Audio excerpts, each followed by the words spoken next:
POW news empire of world channel पर आप अपने शहर के हर छोटी बड़ी व सरकारी योजनाओं, घटनात्मक खबरों के लिए बने रहे हमारे YouTube चैनल के साथ। सब्सक्राइब व लाइक जरूर करें। महापर्व छठ की महिमा को दिखाती भोजपुरी फिल्म छठ के बरतिया का ट्रेलर रिलीज। लोक आस्था का महापर्व छठ की शुरुआत इस साल 17 नवंबर से हो रही है। छठ पर्व भगवान सूर्य की उपासना का सबसे बड़ा पर्व माना जाता है। 4 दिवसीय महापर्व की शुरुआत कार्तिक शुक्ल पक्ष की चतुर्थी तिथि से होती है। इस साल छठ महापर्व की शुरुआत 17 नवंबर से नहाय खाए के साथ हो रही है।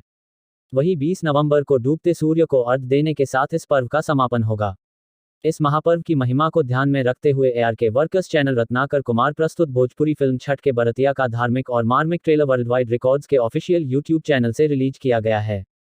ट्रेलर में भोजपुरी एक्ट्रेस स्मृति सिन्हा को छठी मैया की भक्त के रूप में दिखाया गया है। वहीं अभिनेत्री माही श्रीवास्तव को छठ मैया का किरदार अदा करते हुए नजर आ रही है, जिसमें भक्त और भगवान की महिमा का बड़े सुंदर तरीके से चित्रण किया गया है।